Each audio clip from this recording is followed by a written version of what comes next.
I'm worried about you too. It feels like you're drifting apart. Is everything okay? This was the first time my daughter, Sarah, voiced her concern. Despite her being 21, I still felt the weight of being a protective father. I reassured her that we were fine, but her words lingered in my mind. Could she be right? I've been married to Barbara for 23 years, and while we never claimed to be the perfect couple, we always shared a strong bond. However, ever since Sarah left home, it felt like the distance between us widened. I made efforts, suggesting dates, planning trips, and proposing time together. But Barbara's responses were always along the lines of, "Sounds great, Chris, but we're busy for the next few weeks, maybe next month."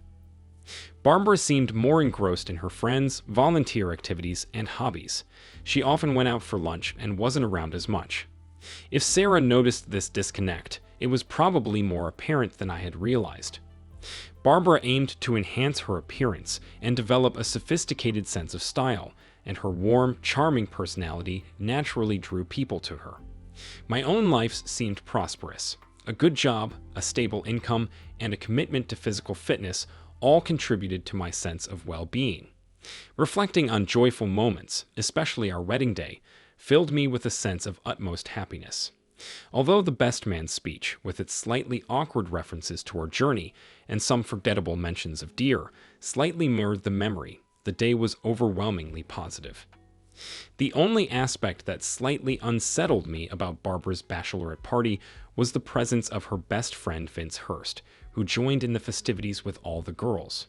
While it caught my attention, I didn't dwell on it since they had been close friends for a long time. Occasionally, I wondered if Vince might be gay, as I never saw him with any romantic partners, male or female. Their frequent dinners and drinks together confused me a bit, so I asked Barbara about their relationship. She assured me that there had never been and never would be any romantic involvement between them. Trusting Barbara, who has always been open and honest, I believed her without hesitation. After our wedding, we moved to another city in search of better work opportunities, and it met our expectations. We both made new friends, and I wasn't upset by the idea of Barbara spending less time with Vince, although they continued to stay in contact. Having started our family life, almost 2 years later our first, and as it turned out, our own daughter, Sarah, was born. Barbara took on the role of a caring mother with sympathy, and we were happy. Meanwhile, when Sarah moved to live with friends, Vince found a job closer to the neighbors. Barbara had lost touch with some of her old friends, and she seemed to welcome the opportunity to rekindle her friendship with Vince. We spent time together, had dinner, drank bars, and chatted. This made me remember Sarah's comment. She was right. We were kind of lost, and I felt a little forgotten. What was not done was that we both missed Sarah. Barstebera's social media post with Vince doesn't limit the situation. There was also no mention of him being her husband. Barbara's 47th birthday party at our house gave me some feelings. She was constantly relaxing next to Vince, having fun and joking with her friends. In unfamiliar situations, they appear to be a couple. Our longtime neighbor and good friend Victoria noticed my nervousness. "Aren't you okay, Chris? You look a little pale." I tried to avoid answering, but she knew me well and persisted until I shared my concerns. "You two are doing well, aren't you? I know Vince is a good friend of yours, and we can have friends of the opposite gender. They're just like us." "I'm not sure, Victoria. I just think that if we spent as much time together as these two did, we could have had a deeper relationship. Who knows where that would have led?" I suspected that Victoria was probably experimenting something with Barbara, because shortly after that she seriously turned to me. "What did you say to Victoria, and what nonsense is she talking about? You are being ignored." My wife was silent with me all night, but she always has time for everyone, he concluded. "Today we have guests. I need to greet everyone who came," he added, looking around.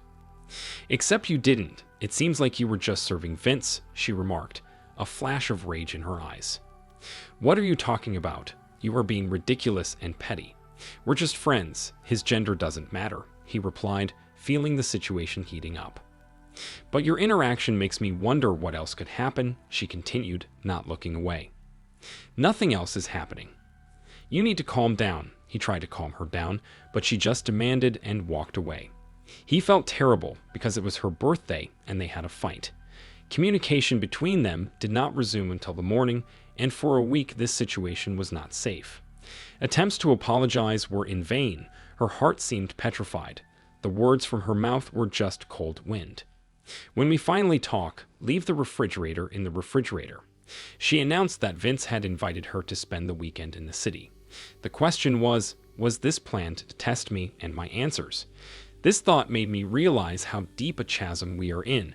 Maintaining protection will be difficult, if not impossible. Are you really going there? Considering our situation, is this your choice? We are just friends and get along well with each other.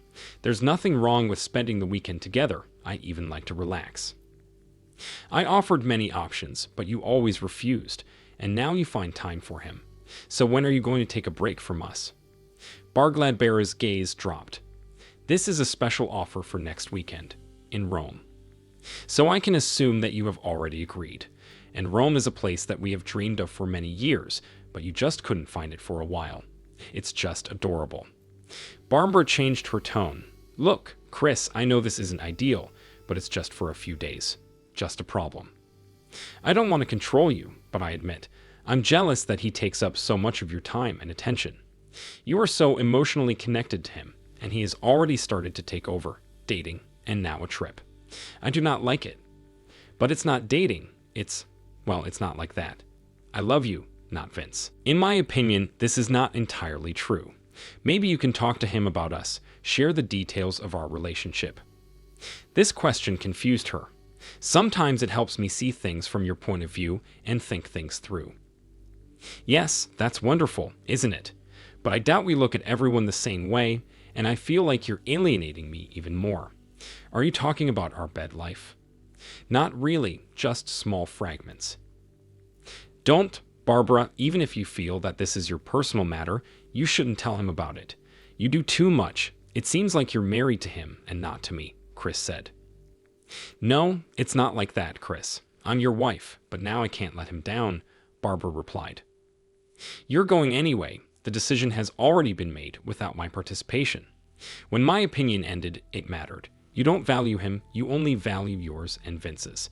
As the trip approached, we grew further apart, and I got the impression that Barbara had some regrets, but did not want to back down. I was glad she left on Friday morning. There was a farewell message. I love and appreciate you. I'll be back before you know it. I'll call you later. I thought about going to a bar and getting drunk or going to my sister Monica's house. We fought often, but she was always on my radio when needed and would happily tell Barbara off if it would help me. In the end, I did neither and decided to spend a quiet night at home thinking about my marriage. I needed to make some decisions. I didn't want to continue like this. Asterisk, asterisk, asterisk. That night the phone rang, and I slowly picked it up, pretending to ignore the call, but everyone answered the same, allowing myself to calmly. Hello, dear, we arrived safely. The hotel is wonderful. I just wanted to let you know about our arrival, her voice rang out. Thank you for calling. At least now I know you're safe, I replied. This afternoon we visited the Colosseum, this evening guide to the Trevi Fountain, and the Spanish Door. It's just magical, she continued. Sounds great. All those places we talked about, I said. I threw a coin at Trevi and wished to return with you. You would appreciate it, she said with a hint of excitement. It's not what it was anymore, Barbara. I would like to think about all this with you as a couple, was my answer, laced with some sadness. Please don't start another argument, Chris. I regret how things turned out between us, and that it went the way it did. I still think about you. And believe me, this has nothing to do with love, she said, as if addressing a child. Barbara screamed, Oh, you're just unbearable, and the line went dead. Asterisk, asterisk, asterisk. I felt lonely and frustrated, especially on Saturday night when no one called. Even looking at posts on social networks did not bring relief because Rome looked successful. Several comments from relatives asked where I lived and replied that my friends were away for the weekend. Sarah called me. Even though she had seen the posts on social media, she was still shocked to realize that we were together in Rome. I briefly told her about our conversations and told her that her mother always loved to travel, no matter the circumstances. Sarah wanted to call her, but I insisted that she not interfere. It's no use, Sarah. She thinks I'm jealous when I'm just expressing my feelings. She doesn't understand that the problem is much deeper than just my jealousy. She doesn't even think about what needs to be discussed. Well, maybe she has her own point of view, Dad. For her, a trip with friends is not something unusual. Maybe you are overestimating the situation and are a little jealous. I tried to contain my irritation. Like I said, Sarah, it's best to stay away from this. The problem here is not only this train, but that you and your mother do not see the deeper aspects. When she returned from Sunday tea, Barbara tried to hug and kiss me. I didn't stop it, but it was tough and uncertain. We tried to talk, but it was awkward, with several unsuccessful attempts. I didn't have to think so much before talking to her before. I felt she looked the same. Sorry I didn't call yesterday. My head is spinning, and I'm not used to us fighting. I missed you dearly, but I had every right to travel on this journey. I know we need something more to figure this out. Do you mean to have a conversation, or are you just trying to make a convincing point to me? What if I take Victoria to Paris for the weekend? That wouldn't be appropriate. She's divorced. So what? Vince is single. This is completely different. She likes you. You mean Vince doesn't like me? I noticed her confusion and continued. Has he ever told you that he loves you? No, never. We never discussed this, she replied. But you see that he, really, the way he looks at you and takes in your every word, I remarked. Maybe it is. And this is one of the reasons why I cannot leave him. Imagine that all this time I have feelings for him, realizing that they will never be mutual, she admitted. We promise we won't be able to move on, Barbara, if we keep him so close. This may encourage him to look for something new. Maybe he met someone this weekend. This is affecting both of us, and I feel alone, I said, trying to share my feelings. Really, Chris, we are both strong and independent people. We were never judgmental towards each other, she said, trying to calm me down. But I can't stop thinking that the person who should be closer to me is more worried about his girlfriend than about me. Think about how much time and energy you put into our connection compared to Vince and other friends, I said, expressing my thoughts.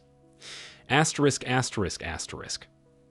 I was surprised when Vince knocked on my door and asked me to come in. Barbara isn't here, Vince. She's at work, I said. I know, it was you I wanted to see, he replied. I'm waiting for it. After all, you are her confidant. I think she tells you everything we discuss, I noted. She's my friend, you don't have to worry about anything. If I were a woman, this wouldn't be a problem, Vince countered.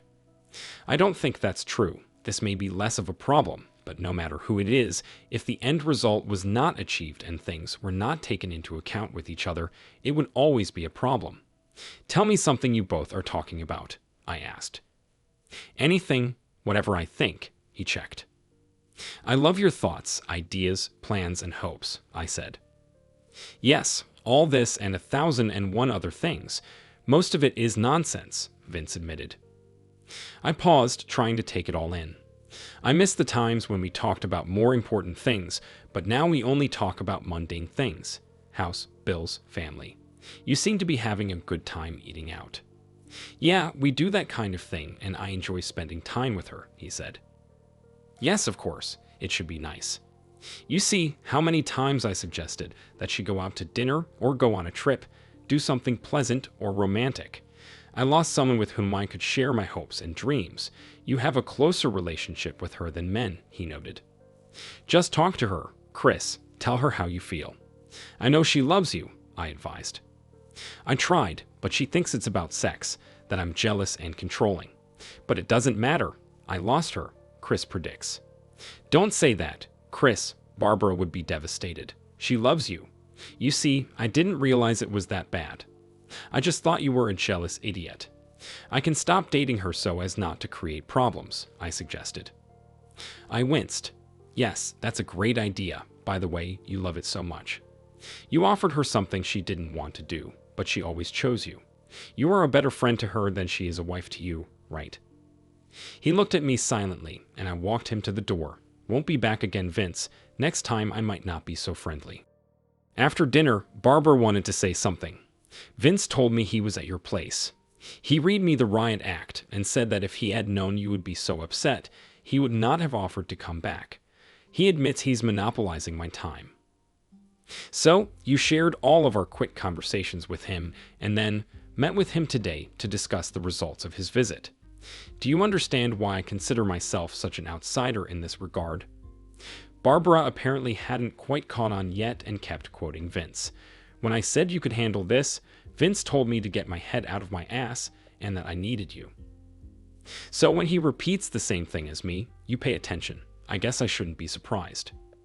Barbara continued, no one, including you, has the right to control me. I admit I'm confused about my priorities, but that's no good. If I thought you were in a relationship with someone, I would have known about it by now.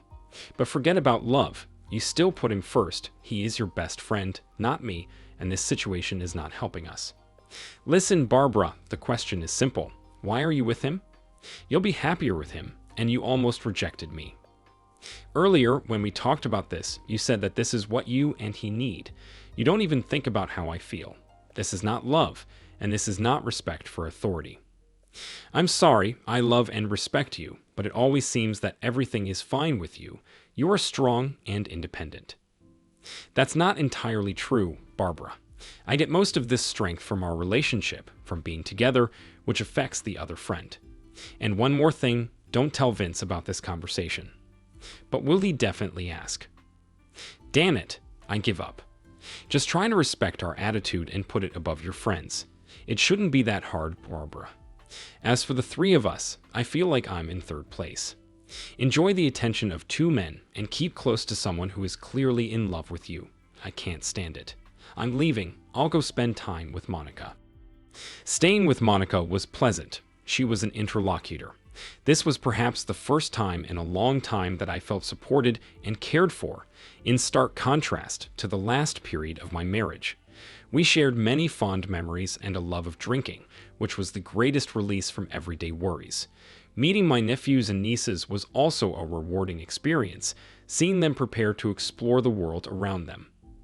Barbara called constantly, expressing her sadness and uncertainty, although she did not even appear in person. She regretted that the situation had gotten out of control and thought to look at everything from my side.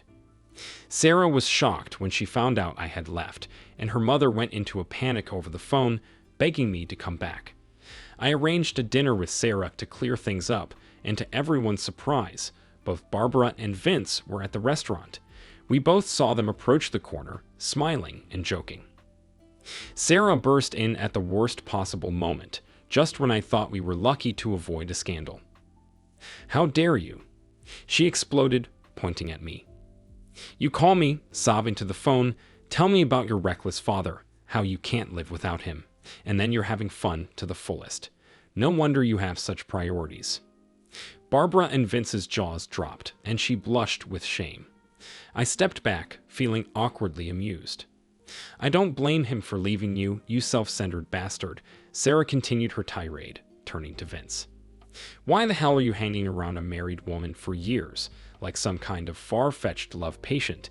Live your damn life and leave her in some way. Don't you realize she's on a short leash? She just needs you to raise her self-esteem. She doesn't even have to sleep with you for you to feel happy. She came back to me. We're leaving. It was as if I was paralyzed and couldn't think of how to respond. Turning, I follow her, leaving the stunned couple and the entire restaurant in confusion. I knew it had happened. Sarah almost made it to the car before she burst into tears, her legs giving way as I caught up with her and pulled her into the passenger seat. It took a while before she could speak. Sorry, Dad. You were right. I can't call her. Yes, unfortunately, she still doesn't understand it. Barbara looked at her daughter in shock. What do you mean your father went to Paris with Victoria? Well, Mom, she replied, this just proves that you were right all along. I think Dad might have the same girlfriend as you. No, he cannot. He said he would take me to Paris. Yes, he said something about asking questions, but you're too busy. We are still wives. He can't take this girl with him on a romantic weekend. It is not right. Relax, Mom. It's not romantic. They're just friends. I know what you're doing, but this is different. She'll get hooked on him. Why are you even worried, Mom? You've been moving away from Dad for many years now. You put everyone before him. I didn't mean that. I mean, he's okay. Chris, he'll always be there. It's not something I need to focus any effort on. Well, you better reorient yourself quickly. It's a platonic trip, but if you keep screwing up, there are other women who will be more interested in Daddy. Once again, her daughter shocked her enough that she didn't even think about punishing her for constantly dropping the bombshell. Victoria roughly followed our plan, but it was actually Sarah's idea, and she asked Victoria if she agreed. I confirmed that this was the last chance before we discussed divorce. We had a wonderful time exploring the city as good friends. Victoria was a companion anyway, light and relaxed, reminding me of what I missed with Barbara. She was full of positivity and excitement throughout the entire trip. I was surprised when Barbara met us at the airport. I waited angrily for the exit, but Barbara greeted Victoria politely, which stunned us both. "Victoria, could you give us some time, a cup of coffee, and then I'll take us all home," she said. Victoria changed, wished Barbara luck, and left. We sat in expectant silence in an almost empty room. "I'm sorry, Chris. I never felt the way you felt. I know I hurt you and neglected you. I missed you so much." At that moment, I had no words. Vince was upset by Sarah's outburst, and I was faced with some difficult questions that I found difficult to answer. I strove to find and support him, but this attitude concerned not only me as an individual. It looks like our friendship has come to an end. I just shrugged. "It won't fix it, Barbara. You ignored me, giving priority to someone else's round. I'm not even sure if you like me anymore." "Of course I do. I love you," she replied backslash. I was about to answer that I loved her out of inertia, but I realized that I was no longer sure of my feelings. The deep connection with someone special disappeared for a while. Barbara noticed my silence and her eyes widened. "Please give me another chance, Chris. We can't ruin a 23-year marriage over friendship," she begged. "But we can if there is no independence, no trust, and if the one you love most constantly appears to you as other people. I am aware of my mistakes. I respect you completely. I accepted you as I should have, assuming that you would always be there. The trip to Rome was a mistake. We convinced ourselves that you were jealous and controlling, so part of it was to demonstrate that I could be an independent person. It's hard to be independent if you're always judging someone." She seemed to be panicking and struggling to find a compelling argument for us to eat together. Just give me 3 months. I'll prove it to you. No matter what I say here and now, you don't trust me, and I understand that, so let me prove it to you. Give me 3 months to show it to you. If you're happy, give me another 3 months after that." Her words sounded like panicked confusion, but she seemed sincere. I reluctantly, openly, but without much hope, tried to understand how she could have changed so much. She dealt with it in the beginning, and it was like a journey 5 years ago in our marriage. We paid attention to each other again and started talking more. I thought these changes wouldn't last long, and we would celebrate our old habits and relationships, but Barbara proved me wrong. I finally had to tell her not to stress anymore. We're doing well, and there's no need to rush things. We spent more time together, listened carefully to each other, and shared all our plans and ambitions in the field of construction. She still saw Vince sometimes, and that was fine with me. That relationship had changed, too. Barbara said she was thinking of introducing him to a couple of her single friends. Victoria was happy for us and remained a close friend and neighbor. Sarah was delighted, taking all the credit for getting us back together. I didn't really argue about this topic. We are at the 30th 3-month mark and still standing strong. Thank you for watching this video to the end. If you liked it, please like it and subscribe to the channel. See you soon.